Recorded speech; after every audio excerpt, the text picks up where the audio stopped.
I had a lot of cutoffs of this white oak from a project I just finished, and I didn't want it to go to waste, so I decided to make a coffee table. It's a little different design. Let's get into the build and let me know what you think. So I had all these scrap pieces of white oak from a project I just finished, and they've just been sitting in my shop. These are from some floating shelves I made for a client, and they're really nice pieces. So I decided to make a cool coffee table, or at least I think it's cool. You might not like it. But the first step is to rip everything straight. And when you buy hardwood from a hardwood supplier, one side of the hardwood is straight and the other side isn't. As you can see there, it looks all janky and rough. So you got to straight line everything. After that, if you're a decent woodworker, which maybe I am now, I don't know, you want to run every board through a joiner to get that much better of a fit. Next, I'm going to glue it with Titebond 3. And I found that the best tool that you can use to spread the glue is your middle finger, or my middle finger in this case. And then I just wipe all the excess off on my pants, which are pretty disgusting, but it works.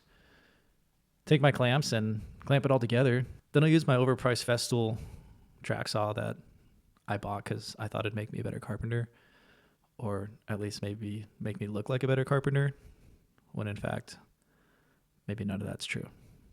I don't know yet. Leave a comment and let me know what you think.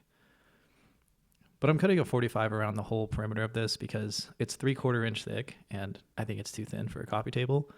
So I'm going to add some skirting around it, which if you're an actual furniture making carpenter, you might think this is a bad idea, and wood expands and contracts. So this thing's just going to break apart, which you could be right, but I'm not making this for anyone. And I just thought it'd look a lot better, but you also could be wrong and this could last forever and look great. And as a quote from my favorite movie, that's a risk I was willing to take. Took the excess of my clamps, pretty much all my inventory, and decided to make an art piece out of clamps here.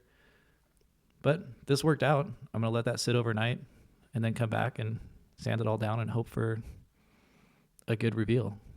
But one thing that I know is white oak is a really pretty wood. And at this point in the build, I'm thinking, hey, I can just throw some legs on this thing, finish it, and it's done. But again, since this is not for a client, I decided to take the harder route, which is let's burn it. No, actually, you're probably wondering, why am I taking a torch to white oak? That's kind of like taking a key to the outside of a Ferrari and just scratching it all to hell. And you're probably right. And maybe I'll regret this, but turns out I actually really liked how this came out. But there's a reason why I'm burning it. I wanted to stain this black. And when I did a sample on the white oak of the black stain, it was too transparent. I didn't like it, and it wasn't black enough, and I didn't want to paint it. So I did a sample with burning the white oak and then putting the black stain on, and it was jet black. And it looked really good. If you think this is a bad idea, you should definitely leave a comment and let me know that I have no idea what I'm doing and I just ruined some beautiful wood. But if you like it, maybe leave a comment and say, way to go. You did something kind of crazy and it kind of looks good. But the base, on the other hand, again, I didn't have really an idea of what I was doing for the base. I sat in front of the top for an hour listening to Morgan Wallen thinking, what's going to look pretty cool on this? Because I didn't want to just do any old regular base. Again, it's not for a client. I can do what I want and just see how it comes out. So I had all this scrap steel and I thought out of the box on this one, literally, you'll see in a second, and decided to come up with a base that looks a little wild and have an inlay of steel on the top that you can visibly see through the wood. Since I'm a really good welder, I'm going to use these expensive grinding pads and grind down all my welds because my beads were pretty horrible. But I'm hoping to get better so I don't have to burn through $10 pads every 5 minutes. But it's YouTube and I made that look a lot quicker. I'm going to prime this thing and then paint it pink. I'm kidding. I'm going to paint it black. I think black will look the best.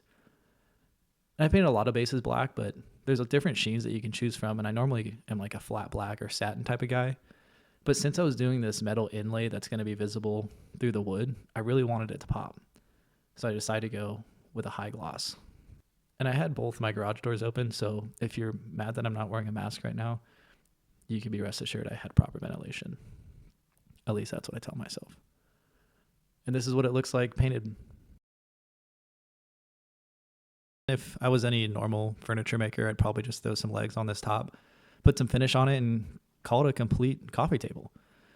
But instead, I need to use my Festool again because I bought it, so might as well and cut this thing in half. Now, one thing I didn't buy was dust collection, so I just annihilated that top with dust, and my shop, and my dog. So we'll just put another coat of stain on after cleaning it off and pretend that never happened. In all reality, it probably did need 2 coats of stain anyways.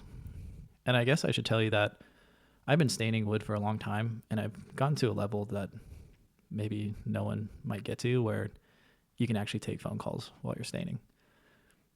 They don't really teach you that in staining school, but once you're an expert and you set cans on horses that might fall off and don't put plastic down on your shop floor so you have splatter everywhere that you have to clean off with mineral spirits, then you can start taking phone calls.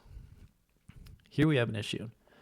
I have some flat bar that I'm going to bolt the bottom to the wood, but I didn't have enough flat bar to go the full length of it, so I'm going to use some PL 8X, which is a very strong construction adhesive, and caulk it across the steel and clamp it together.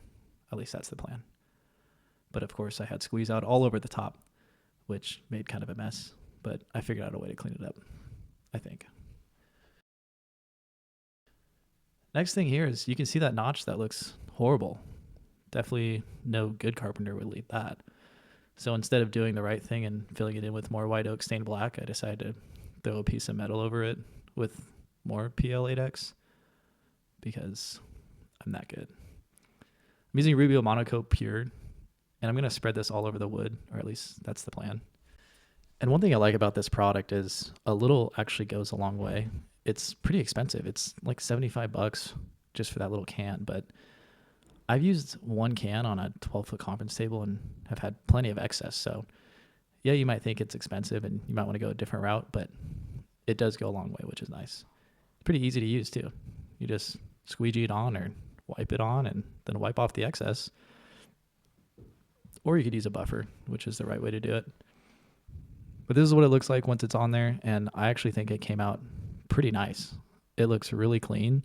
And for some scrap wood that's just hanging out in my shop and some steel, this is what I came up with. So I'm actually going to throw it on my website for sale. And if you don't see it on there, then that means it's sold. And I'm sorry, you can hit me up to make another one. But I had a lot of fun with that build. If you like this video, then let me know by liking the video.